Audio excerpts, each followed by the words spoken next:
Welcome to the Bad Girls Gone Good podcast, where we help Black women choose their value. I'm your host, Visionary A. Let's tap in. So, the Bad Girls Gone Good podcast show is the ultimate healing and self-care show, right? Where we show women and their successes, and we discuss the vast subjects of what it takes to be a Black woman in today's day and age, right? All right, so we'll be discussing things from motherhood to single parenting, spirituality and its laws, energy, finances, relationships, basically all things that need healing within our communities. All right. So we also talk about the trials and errors of life and what it takes to overcome those trials and errors and how life aligns us with our divine purposes. Ultimately, we talk about the transition from being what people consider a bad girl to a good girl or a good woman, shall I say. And who am I? My name is Visionary A.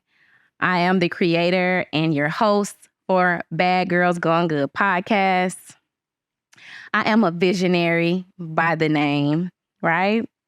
I am a leader, a pro-activist, philanthropist, and all-around healer.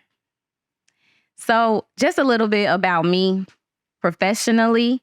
I am a psychiatric nurse, a behavioral health, mental health nurse here in the city of Chicago.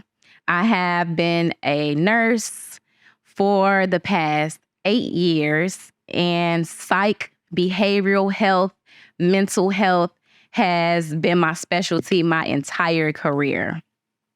So I'm an expert in that area of health, healing, nursing, and what brings communities into that level of service, right? My education, I have a bachelor's degree in science of nursing. I am a scientist, and I pretty much utilize that area of my expertise in all facets of my life, right? Because nursing is the science and art of caring. And so I just take it into all aspects of what I do, how I handle my friends, my family, and specifically myself. That's number one, okay? So prior to me becoming a nurse in the specialty of mental, behavioral, and psychiatric health, I was in the beauty industry. I have actually been a cosmetologist for the past 15 years. So yes, I have an in-depth understanding and connection with the community of Black beauty and what it is that us women want, what we need, what we lack, what we crave, and all of the things in between. So I found through my working with people how to connect the two. Because I'm always, but whether I'm behind the chair servicing, I'm the therapist, or if I am in the hospitals, I am servicing, right? So through my career, I've actually identified many of the things that occur within our communities, whether it's at a macro level of how we interact with each other in our communities, some of the things that we face, to the micro level of the energy, the spirituality of what causes a lot of the crises that occur within people that brings them to the hospitals. So, with me being a healer of the ages, right, that is a gift of mine given from the Most High.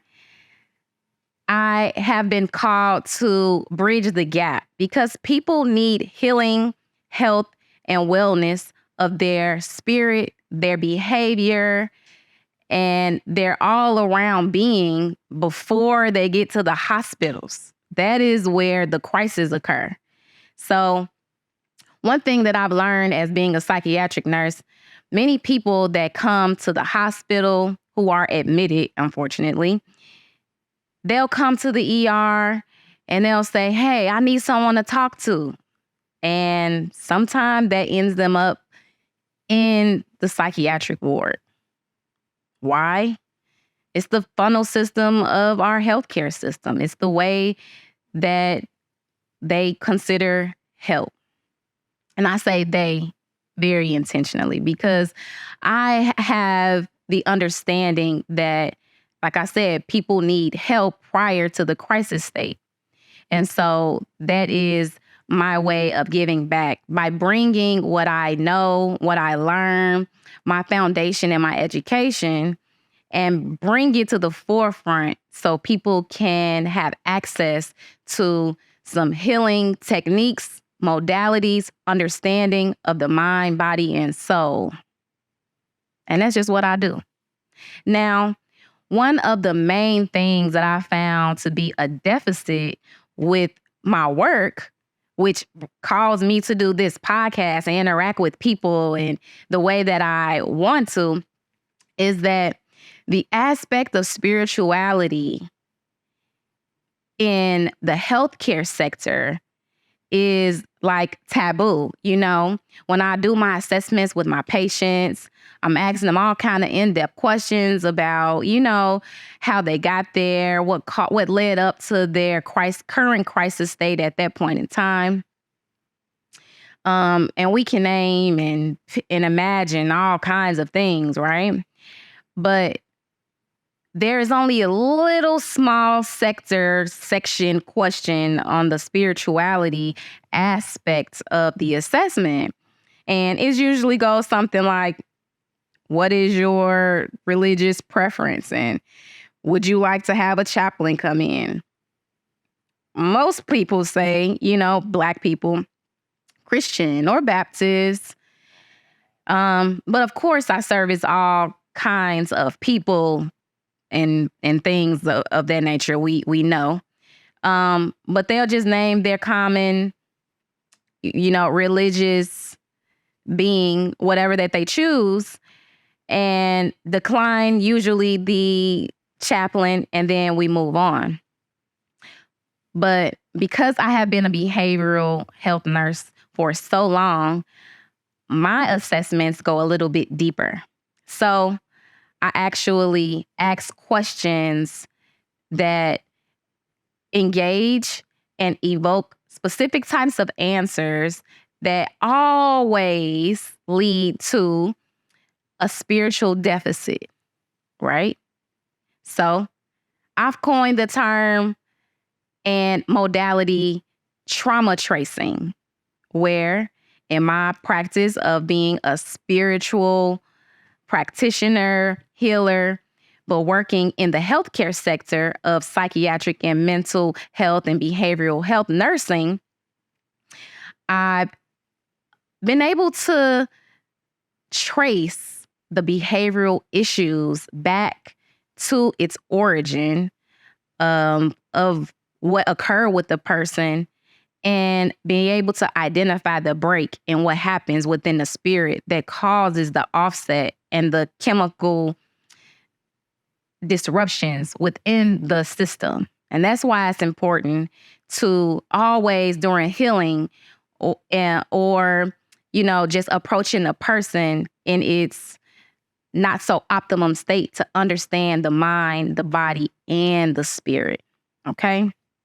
And so as we service our communities, we have to pay attention to what's going on at a mass level, right? And so it has been, as a Black woman, very important to me to bridge the gap in understanding what goes on, what's happening, and how we can fix a lot of the issues that we experience within ourselves, within our homes, within our families, right? And so, yeah, that's what we doing. And that's how Bad Girls Gone Good podcast is coming. Okay. Now, that is my professional background. That is my aim. That is always my goal, to be able to highlight the successes of women and to be able to help them to understand how to pull themselves through certain kinds of situations, mindsets, paradigms. All right. So we can advance our culture and continue to evolve as a collective into our higher selves. That's most important. Evolution. Okay. Paradigms. I just said paradigms, and that reminded me of something that's going on in our current culture. The mean girl paradigm. Yes. Mean girl culture. That is a total opposition into what I'm bringing to you guys, but we have to touch on it. Why?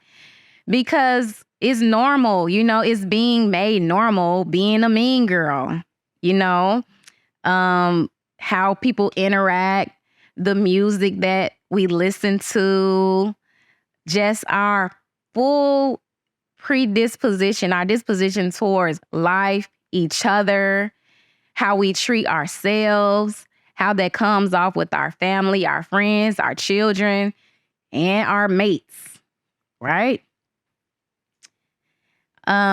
It's funny because that is a culture and it's normalized just by the common interactions, And so evolving from a mean girl in a mean girl culture, it's important to establish, and to understand what creates that culture, and I've come to understand that a lot of the mean girls, they are just like hurt, They've experienced a lot of pain within their own selves, within their own realities, within their families that cause them to have a chip on their shoulder. And so it's hard for people to be able to get past those things, to be able to understand what's right for them and for the betterment of the relationships that they have. Because we all know relationships is the key to any successful person's life. You can have talent, you can have some money, you can have an idea, you can have all these different resources, but if you are not understanding of how to utilize relationships, it can be to your detriment. And who wants to be in a relationship, genuine relationship with mean girls? That's no fun. It's just no fun. Now, don't get me wrong. The mean girls, they hang with each other. They big on, that thing that they do. The beefs and the battles keep their energy, connecting with each other. But let's be for real. Let's keep it a bean, as we move forward in what it is that we want on this planet, which is hopefully some harmony and some peace within each other. It's going to be important for the people who are in the mean girl culture to identify within themselves what's really going on, right? And that's that shadow work. That's the trauma tracing, versus projecting all of that negativity and that energy onto another and within their groups and friend groups and all of that. It's important to just sit with self or get with someone who can help you sit with self and to shine the light in your own shadows. Yes, the shadows. I like to call the shadows an equivalent to like Peter Pan, right? So within us, within our subconscious, within our being, we have a self that is shadow. It's in the darkness. It's not always in the forefront of our personalities. And so I always tell people when I'm doing my consultations, if you don't get a hold on your shadow, that shadow will get a hold on you. And that's actually what happened in Peter Pan. He didn't want to grow up, didn't want to face the truths. His shadow got away from him. And it'll take on an energy of its own. And then you're stuck in Never Never Land, a mean girl world, and now you want everybody to be there with you because you're not taking accountability or responsibility for your own self, your own being, your own happiness, your own peace. Responsibility and accountability for self. That's a major, major key because in a lot of relationships, we are looking for people to be responsible for us or make us happy. That's your shadow talking. Because as an evolved or growing, healing, and evolving being, it's very important to be able to recognize within yourself your own flaws, your own blind spots. But people come into our lives for those specific reasons, to shine a light on the parts that you can't see. That's the benefit of relationships. Now, imagine having a car full of friends. In Mean Girl world, you're the driver of the car. The car is your life. You have a passenger seat rider, 3 back seat riders, and all of you guys are mean girls, right? So you jump on the expressway, get into whatever destination you guys decide to go on within your life. They're just, they're bystanders in your world, right? And you're driving. It's a bunch of mean girl stuff going on, a lot of gossiping, a lot of shallow talk, a lot of not telling each other the truths of matters, And as you're driving, there's a 18-wheeler coming on your passenger seat side. Now, as you're driving, in any real, scenario, you would expect your passenger seat driver to kind of like tell you what's in your blind spot. Like, hey, I see that's going on right there. But imagine they don't tell you. Like the passenger seat rider, the back seat, everybody see the truck but you. And they like, well, it's her car, not mine. And the truck collides. That's life. That's life in Mean Girl world.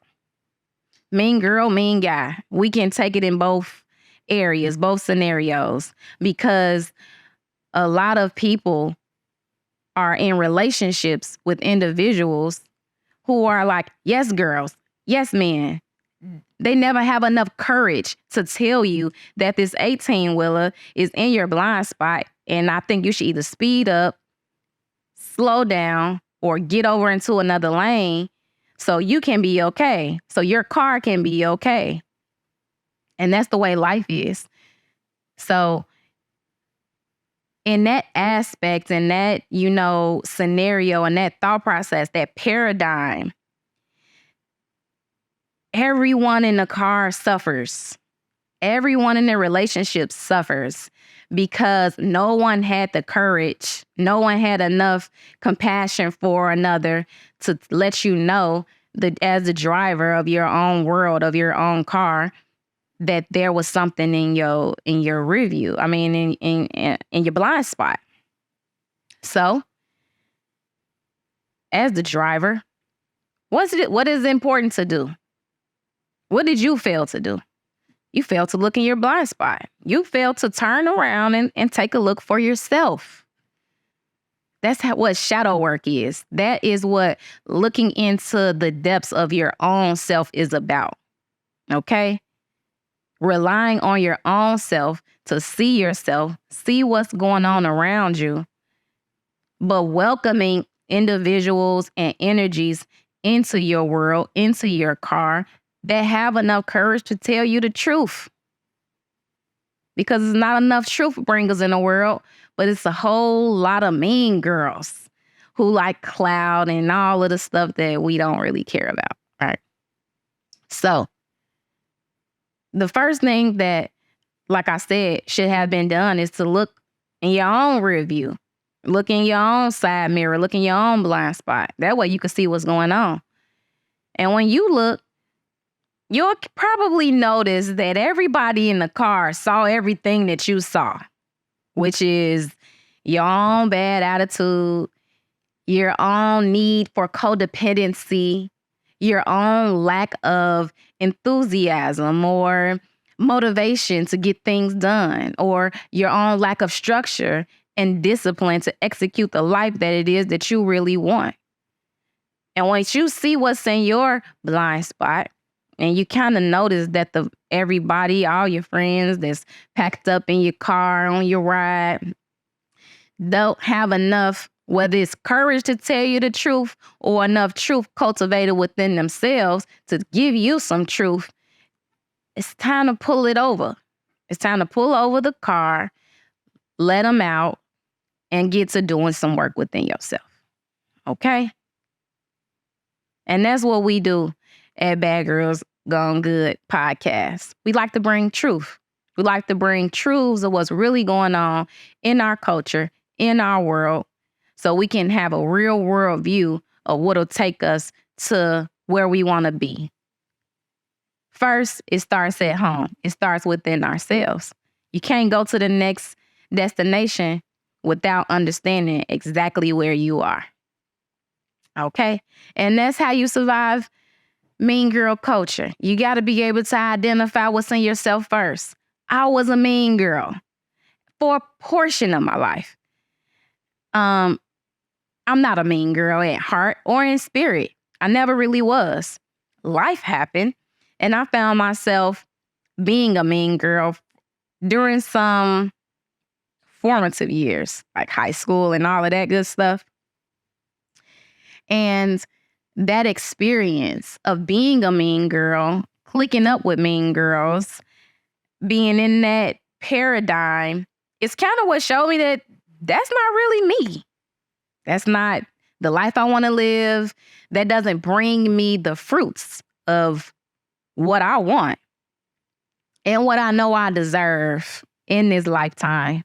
Okay? So I had to experience, observe myself, not only in that point in time, but what led me up to being a mean girl. All of the choices that I made, or the choices, the things that happened that I didn't have choice over, which is, our environments, our family, our traditions, what we're used to, how we go about problem solving within our household, within ourselves. All of that led me up to being a mean girl during those years. And of course, I had to have some coming to self moments. And how does that happen? That happens from looking up one day and realizing, yeah, this is no fun. I'm suffering. I don't really like this lifestyle that I'm living. These friends aren't fun. Like, all we do is gossip. Nobody's telling me about, I'm like, I see myself. Why ain't nobody tell me like I'm acting like this? That kind of stuff. The relationships that I have, yeah, that's not really going to take me to where I'm trying to go. All of those things. And what's next? Okay, where am I? How did I get here? Where do I want to go? And what steps is going to take for me to get there? That was my journey. My self-understanding, my knowledge of self, my healing journey. I actually started to work on myself. I started to be able to understand through looking at myself how people often ended up right in front of me in the psychiatric and behavioral health hospitals. I got to see myself through communicating with a lot of my patients. I got to see myself and understand myself through communicating with a lot of my clients when I was behind the chair. I got to understand how we are separate, but we all have a oneness about us. You know, we can all see ourselves as a mirror when we communicate with one another. If we choose to have compassion with one another, and how we can make this planet a better place as we continue to evolve. And that's very important, to be able to understand who we are and how we contribute to this planet, specifically as a melanated woman, and the divine feminine energy that I hold that will be a catalyst for the coming changes, as people with this same perspective and same understanding begin to commune with each other and build upon the dreams that God gave us and all the talent that it will take and be expounded upon as we choose to connect. And as we shed the mean girl paradigm, because that is an entity, that's an energy, that's a frequency. Because the frequency comes from the thoughts that shared, the behaviors that shared, the continuing of those behaviors that create that frequency. But I transcended that frequency by choosing to do me. And it may look ugly for some people to be able to, go within themselves, be alone, start to understand how you rock, how you operate on your day-to-day, by yourself, with your children, how you want to communicate with your family and friends. It may not be so abrasive as it would have been if you were still within those paradigms where the energy is continuous to ping off of each other. So it's always important to learn yourself, know thyself, and choose to evolve from that specific place that you come from. And know your blind spots. Know that shadow. Because if you know your shadow, it can't be used against you. You can utilize your shadow to do anything that you want to do. Because we all got dark and light within us, We all should be aware of that. Because if you think you too light and too holier than thou and love and light, you got some more living to do, as my grandmother would say. Keep on living. And those who embrace total darkness, feel bad for you, okay? It's important that we become aware of energy and the true nature of our spirit and how we practice spirituality through the divine breath that's within us, so we can have an even playing field, an even balance, tempered energy within ourselves, so we can be able to face anything that comes our way. And that is how we begin to evolve and have the options to choose our values. Because unfortunately, some of the values that have been presented to us as we come up don't really align with the truths that we experience, So it's important to be able to identify your own values, cultivate them, work them, and stand on your values. Not to say that nothing will change and, as you grow, heal, and evolve. But it's important to know what you stand on, because if you don't stand on something specific with a solid foundation, you will literally fall through the cracks. Okay? So, healing, identifying those shadows, utilizing specific practices, and incorporating lifestyle changes, which is our food. The way that we communicate with one another. Our speaking. Are we speaking good magic over people? Or are we speaking that black magic? You know? Are we aware of some of the healing practices, modalities, tools that have been given to us in nature? Healing of the people is given on the leaves of the trees, herbs. My favorite thing to work with. Whether it's herbs and crystals, pair them together. By being able to identify that shadow, you got some work. You got some in-depth work, you know? And those are some of the things that I talk about within my consultations and help people, help women, men, children to be able to work through some of those in-depth wounds that have been embedded into them, into their energy field, into their body, into their mind, into their spirit. So your spirit can become lighter. And you can be able to do those things that's so hard for people, which is forgive through understanding and compassion for yourself. To know that you deserve better than what's holding you down, bag lady. You got to let some of it go. And so it's important to understand how to. So, one thing that I've learned, we can tell people to do things all day. You can give them bullet points. You can give them directions. You can give them a script. But people only do what they feel like doing. I didn't feel like it. Oh, I felt like doing it. That's why I did it. I just felt like it. Or, nah, I just don't feel like it. So it's important to get to know what those feelings are. What are feelings? What are emotions? Energy in motion. What gets your waters moving?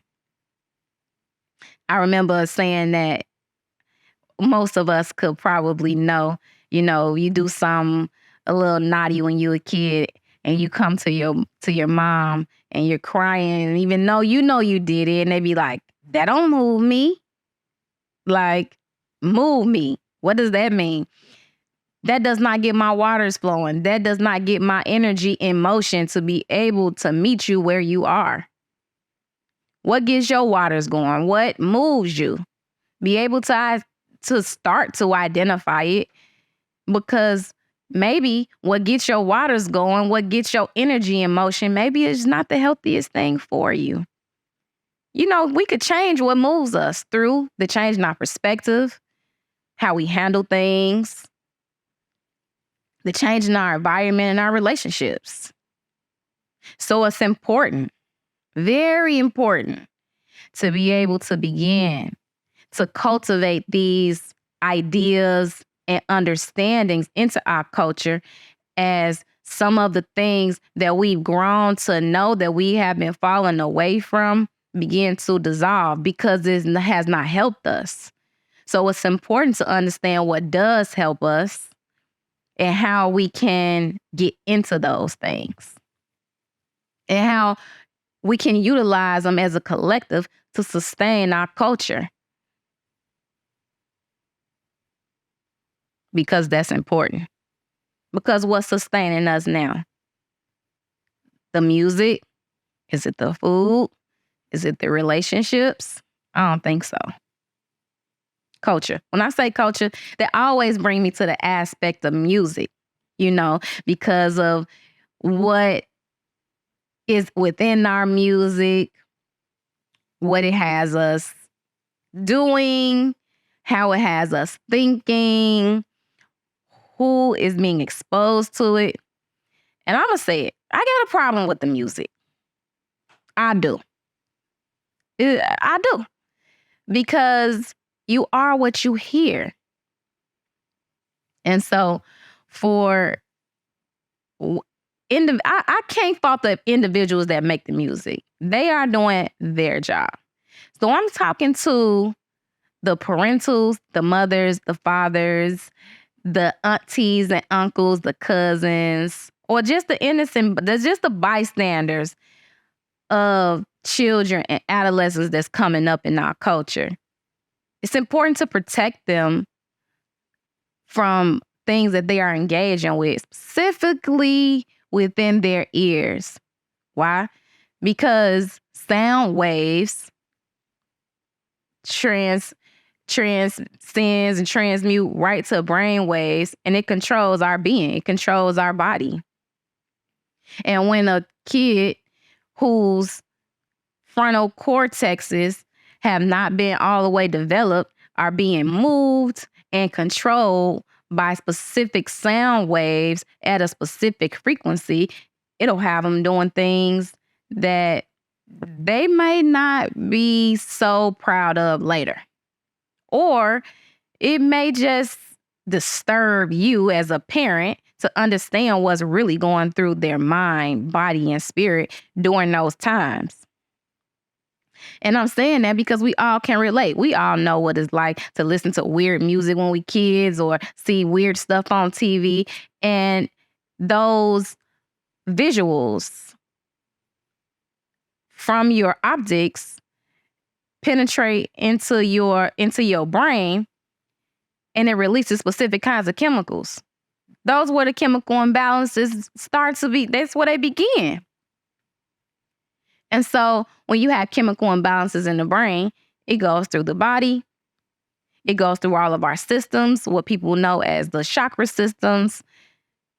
And it has profound effects. Okay? And that is a conversation and some work that's deeper than this conversation.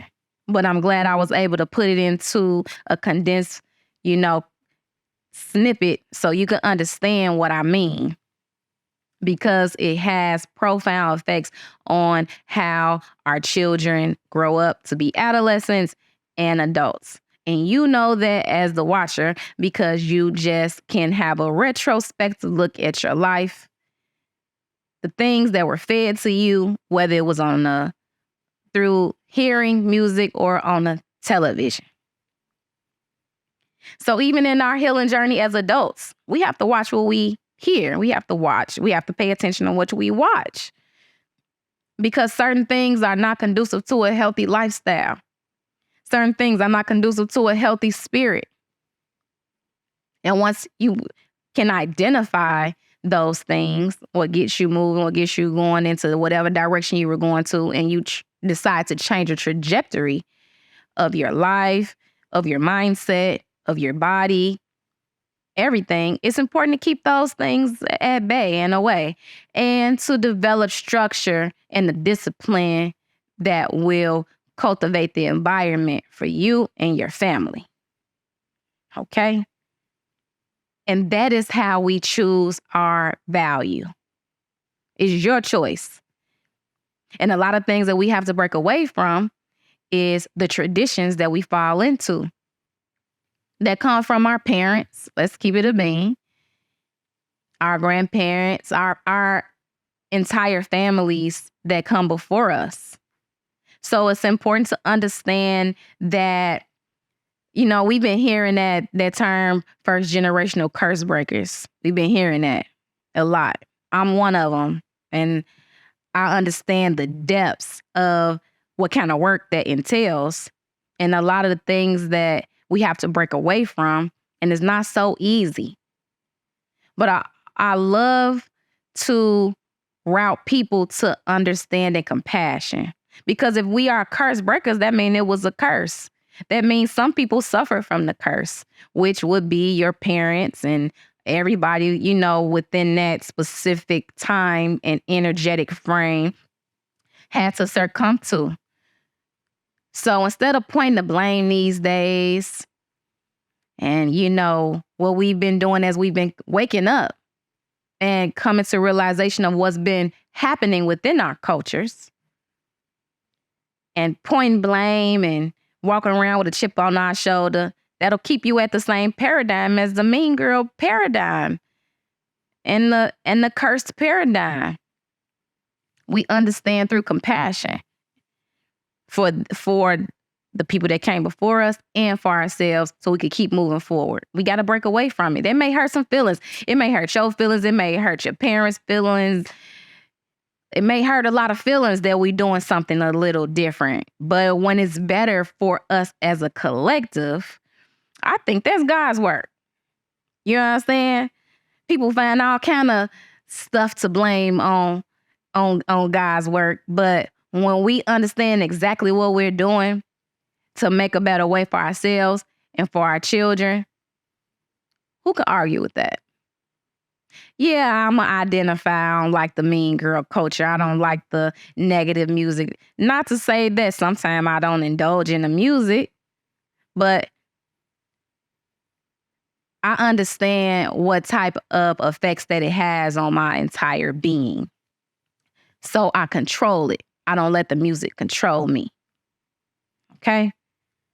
So I'm glad you tuned in and you tapped in to the Bad Girls Gone Good podcast. Again, this is your host, Visionary A. Okay? So get comfortable. Stay tuned in to our evolution because we just got here. If you enjoyed this episode and you're interested in healing services, any products, collaborations, or just simple consultations, visit thespiritualhealingcompany.com.